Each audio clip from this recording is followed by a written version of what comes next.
ਮਾਮਲਾ ਬਰੈਂਪਟਨ ਤੋਂ ਸਾਹਮਣੇ ਆਇਆ, ਜਿੱਥੇ 2 ਜਾਣਿਆਂ ਨੂੰ ਗ੍ਰਿਫਤਾਰ ਕੀਤਾ ਗਿਆ। ਇਨ੍ਹਾਂ ਦੋਹਾਂ ਵੱਲੋਂ ਲੁੱਟ ਨੂੰ ਅੰਜਾਮ ਦਿੱਤਾ ਗਿਆ। ਪੀਲ ਪੁਲਿਸ ਵੱਲੋਂ ਇਸ ਸੰਬੰਧੀ ਸਾਰੀ ਜਾਣਕਾਰੀ ਸਾਂਝੀ ਕੀਤੀ ਗਈ ਹੈ। ਉਨ੍ਹਾਂ ਨੇ ਦੱਸਿਆ ਕਿ ਇਹ ਘਟਨਾ ਮੰਗਲਵਾਰ ਦੀ ਹੈ, ਜਿੱਥੇ ਬਰੈਂਪਟਨ ਦੀ ਸਟੀਲਜ਼ 에ਅਰਪੋਰਟ ਰੋਡ ਦੇ ਉੱਪਰੋਂ ਅਜਿਹਾ ਮਾਮਲਾ ਸਾਹਮਣੇ ਆਇਆ, ਜਿਸ ਦੇ ਵਿੱਚ 2 ਜਾਣਿਆਂ ਨੇ ਬਦਮਾਸ਼ੀ ਦੇ ਨਾਲ ਗੱਡੀ ਲੁੱਟੀ। ਇਹ ਦੋਨੋਂ ਜਾਣੇ ਬਰੈਂਪਟਨ ਦੇ ਨਾਲ ਸੰਬੰਧ ਰੱਖਦੇ ਹਨ। ਇਨ੍ਹਾਂ ਦੋਹਾਂ ਦੀ ਪਹਿਚਾਣ ਵੀ ਪੁਲਿਸ ਵੱਲੋਂ ਜਨਤਕ ਕੀਤੀ ਗਈ ਹੈ। ਇੱਕ ਦੀ ਪਹਿਚਾਣ 22 ਸਾਲਾ ਜਸਕੀਨ ਸਿੰਘ ਅਤੇ ਦੂਸਰੇ ਦੀ ਪਹਿਚਾਣ 32 ਸਾਲਾ ਸੁਖਜਿੰਦਰ ਕੁਲਾਰ ਦੇ ਤੌਰ ਦੇ ਉੱਪਰ ਦੱਸੀ ਗਈ। ਇਸ ਘਟਨਾ ਸੰਬੰਧੀ ਸਾਰੀ ਜਾਣਕਾਰੀ ਸਾਂਝੀ ਕੀਤੀ ਗਈ, ਜਿਸ ਦੇ ਵਿੱਚ ਦੱਸਿਆ ਕਿ ਇੱਕ ਵਿਅਕਤੀ ਅਤੇ ਇੱਕ ਔਰਤ ਗੈਸ ਸਟੇਸ਼ਨ ਤੋਂ ਤੇਲ ਪਵਾ ਰਹੇ ਸਨ। ਗੈਸ ਪਵਾਉਣ ਤੋਂ ਬਾਅਦ ਵਿਅਕਤੀ ਇਸ ਦੀ ਪੇਮੈਂਟ ਕਰਨ ਦੇ ਵਾਸਤੇ ਗਿਆ, ਜਿਸ ਦੌਰਾਨ ਦੋਹਾਂ ਵਿਅਕਤੀਆਂ ਵੱਲੋਂ ਘਟਨਾ ਨੂੰ ਅੰਜਾਮ ਦਿੱਤਾ ਗਿਆ। ਔਰਤ ਗੱਡੀ ਦੇ ਵਿੱਚ ਮੌਜੂਦ ਸੀ ਤੇ ਦੋਨਾਂ ਵੱਲੋਂ ਉਸ ਨੂੰ ਬਾਹਰ ਕੱਢਿਆ ਗਿਆ। ਇਨ੍ਹਾਂ ਦੋਨਾਂ ਜਾਣਿਆਂ ਦੇ ਉੱਪਰ ਦੋਸ਼ ਲਗਾਏ ਗਏ ਕਿ ਕ੍ਰੈਡਿਟ ਕਾਰਡ ਦੇ ਨਾਲ ਫਰਾਡ ਕੀਤਾ ਗਿਆ ਹੈ। ਪੀਲ ਪੁਲਿਸ ਵੱਲੋਂ ਇਸ ਸੰਬੰਧੀ ਸਾਰੀ ਇਨਫੋਰਮੇਸ਼ਨ ਸਾਂਝੀ ਕੀਤੀ ਗਈ ਹੈ, ਜਿੱਥੇ ਉਨ੍ਹਾਂ ਨੇ ਇਨ੍ਹਾਂ ਦੀ ਕੋਰਟ ਦੇ ਵਿੱਚ ਪੇਸ਼ੀ ਬਾਰੇ ਵੀ ਅਪਡੇਟ ਦਿੱਤੀ। ਮੈਨੀਟੋਬਾ ਦੇ ਵਿੱਚ ਵੈਕਸੀਨੇਸ਼ਨ ਦੇ ਵਾਸਤੇ ਇੱਕ ਅਨੋਖਾ ਐਲਾਨ ਕੀਤਾ ਗਿਆ ਹੈ। ਕੋਵਿਡ-19 ਵੈਕਸੀਨ ਪ੍ਰਤੀ ਜਾਗਰੂਕ ਕਰਨ ਦੇ ਵਾਸਤੇ ਮੈਨੀਟੋਬਾ ਵੱਲੋਂ $2 ਮਿਲੀਅਨ ਦੀ ਲਾਟਰੀ ਦਾ ਐਲਾਨ ਕੀਤਾ ਗਿਆ। ਮੈਨੀਟੋਬਾ ਦੇ ਵਿੱਚ ਕੋਵਿਡ-19 ਵੈਕਸੀਨ ਦੇ ਵਾਸਤੇ ਹੁਣ ਲਾਟਰੀ ਲੈ ਕੇ ਆਂਦੀ ਜਾ ਰਹੀ ਹੈ, ਜਿਸ ਦੇ ਵਿੱਚ 2 ਮਿਲੀਅਨ ਕੈਸ਼ ਅਤੇ ਸਕਾਲਰਸ਼ਿਪਸ ਉਹਨਾਂ ਨੂੰ ਦਿੱਤੀਆਂ ਜਾਣਗੀਆਂ ਜਿਹੜੇ ਵੈਕਸੀਨ ਲਗਵਾਉਣਗੇ। ਇਸ ਦਾ ਐਲਾਨ ਮੈਨੀਟੋਬਾ ਦੇ ਪ੍ਰੀਮੀਅਰ ਵੱਲੋਂ ਕੀਤਾ ਗਿਆ। ਉਹਨਾਂ ਦਾ ਕਹਿਣਾ ਹੈ ਕਿ ਕੋਵਿਡ-19 ਵਾਇਰਸ ਦੇ ਖਿਲਾਫ ਸਭ ਤੋਂ ਵੱਧ ਕਾਰਗਰ ਹਥਿਆਰ ਵੈਕਸੀਨ ਹੈ। ਮੈਨੀਟੋਬਾ ਵਾਸੀਆਂ ਦੇ ਵਾਸਤੇ ਵੀ ਵੈਕਸੀਨ ਲਗਾਉਣੀ ਜ਼ਰੂਰੀ ਹੈ। ਜਿੰਨੀ ਜਲਦ ਉਹ ਵੈਕਸੀਨ ਲਗਵਾਉਣਗੇ, ਉਨੀ ਜਲਦ ਹੀ ਉਹ ਆਪਣੀ ਨਾਰਮਲ ਜ਼ਿੰਦਗੀ ਦੇ ਵਿੱਚ ਵਾਪਸ ਪਰਤ ਸਕਣਗੇ।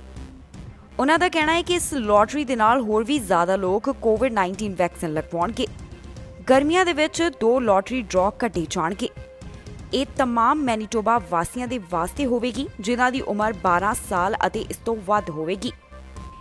ਇਹਨਾਂ ਵੱਲੋਂ ਅਗਸਤ 2 ਤੋਂ ਪਹਿਲਾਂ ਵੈਕਸੀਨ ਲਗਾਇਆ ਹੋਣਾ ਜ਼ਰੂਰੀ ਹੈ। ਜਿਹੜੇ ਅਗਸਤ 2 ਤੋਂ ਪਹਿਲਾਂ ਵੈਕਸੀਨ ਲਗਵਾਉਣਗੇ, ਉਹ ਪਹਿਲੇ ਡਰਾਅ ਦੇ ਵਾਸਤੇ ਐਲੀਜੀਬਲ ਹੋਣਗੇ। ਦੂਸਰਾ ਡਰਾਅ 12 ਸਾਲ ਅਤੇ ਇਸ ਤੋਂ ਵੱਧ ਉਮਰ ਵਾਲਿਆਂ ਦੇ ਲਈ ਹੋਏਗਾ, ਜਿਸ ਦੇ ਵਾਸਤੇ ਸਤੰਬਰ 6 ਤੋਂ ਪਹਿਲਾਂ ਵੈਕਸੀਨ ਲਗਾਉਣੀ ਜ਼ਰੂਰੀ ਹੋਵੇਗੀ। ਵਿਨੀਪੈਗ ਰੀਜਨਲ ਹੈਲਥ ਅਥਾਰਟੀ ਦੇ ਵਾਸਤੇ 3 ਪ੍ਰਾਈਜ਼ ਹੋਣਗੇ, ਜਿਹੜੇ ਕਿ $100K ਦੇ ਹੋਣਗੇ। ਬਾਕੀ ਰੀਜਨਲ ਅਥਾਰਟੀ ਦੇ ਵਾਸਤੇ ਵੀ $100K ਦਾ ਇਨਾਮ ਰੱਖਿਆ ਗਿਆ ਹੈ। 10 ਡਰਾਅ ਅਜਿਹੇ ਹੋਣਗੇ ਜਿਸ ਦੇ ਵਿੱਚ $25,000 ਦੀ ਸਕਾਲਰਸ਼ਿਪ ਹੋਵੇਗੀ, ਜੋ ਕਿ 12 ਸਾਲ ਤੋਂ 17 ਸਾਲ ਵਾਲਿਆਂ ਦੇ ਲਈ ਹੋਵੇਗੀ।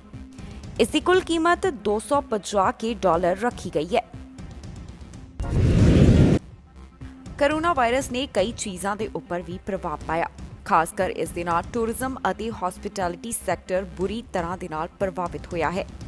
ਜਿਵੇਂ ਹੀ ਬ੍ਰਿਟਿਸ਼ ਕੋਲੰਬੀਆ ਵੱਲੋਂ ਰੀਓਪਨਿੰਗ ਪਲਾਨ ਸਾਂਝਾ ਕੀਤਾ ਗਿਆ ਤੇ ਇਸ ਦੇ ਨਾਲ ਕਈਆਂ ਨੂੰ ਸੁੱਖ ਦਾ ਸਾਹ ਆਇਆ।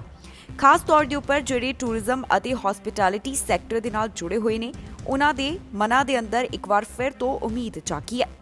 ਪਰ ਬਹੁਤ ਸਾਰੇ ਅਜਿਹੇ ਹੋਟਲ ਅਤੇ ਹੋਰ ਵੀ ਕਈ ਚੀਜ਼ਾਂ ਨੇ ਜਿਹੜੀਆਂ ਕਈ ਮਹੀਨਿਆਂ ਤੋਂ ਕੋਰੋਨਾ ਵਾਇਰਸ ਦੇ ਕਾਰਨ ਬੰਦ ਪਈਆਂ ਨੇ। ਇਸ ਕਾਰੋਬਾਰ ਦੇ ਨਾਲ ਜੁੜੇ ਹੋਏ ਕਾਰੋਬਾਰੀ ਆਪਣਾ ਦਰਦ ਬਿਆਨ ਕਰ ਰਹੇ ਨੇ ਕਿ ਕਿਸ ਤਰ੍ਹਾਂ ਕੋਰੋਨਾ ਵਾਇਰਸ ਨੇ ਉਹਨਾਂ ਨੂੰ ਝੰਜੋੜ ਕੇ ਰੱਖ ਦਿੱਤਾ।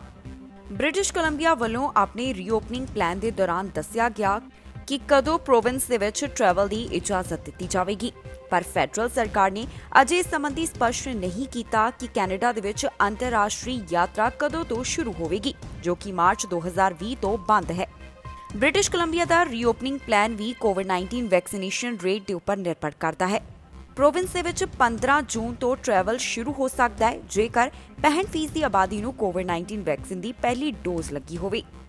ਕੈਨੇਡਾ ਦੇ ਵਿੱਚ ਟਰੈਵਲ ਦੀ ਇਜਾਜ਼ਤ ਜੁਲਾਈ 1 ਤੋਂ ਮਿਲ ਸਕਦੀ ਹੈ, ਪਰ ਇਸ ਦੇ ਵਾਸਤੇ ਜ਼ਰੂਰੀ ਹੈ ਕਿ 70% ਦੀ ਆਬਾਦੀ ਨੂੰ ਕੋਵਿਡ-19 ਵੈਕਸੀਨ ਦਾ ਪਹਿਲਾ ਡੋਜ਼ ਲੱਗਿਆ ਹੋਵੇ। ਅਮਰੀਕਾ ਵੱਲੋਂ ਵੈਕਸੀਨ ਦੇ ਨਾਲ ਸੰਬੰਧਿਤ ਨਵਾਂ ਟਾਰਗੇਟ ਤੈਅ ਕੀਤਾ ਗਿਆ, ਜਿੱਥੇ ਹੁਣ ਅਮਰੀਕਾ ਵੱਲੋਂ ਟੀਚਾ ਮਿਥਿਆ ਗਿਆ ਹੈ ਕਿ ਜੁਲਾਈ 4 ਤੱਕ 70% ਦੀ ਅਡਲਟਸ ਨੂੰ ਕੋਵਿਡ-19 ਵੈਕਸੀਨ ਲਗਾਈ ਜਾਵੇਗੀ।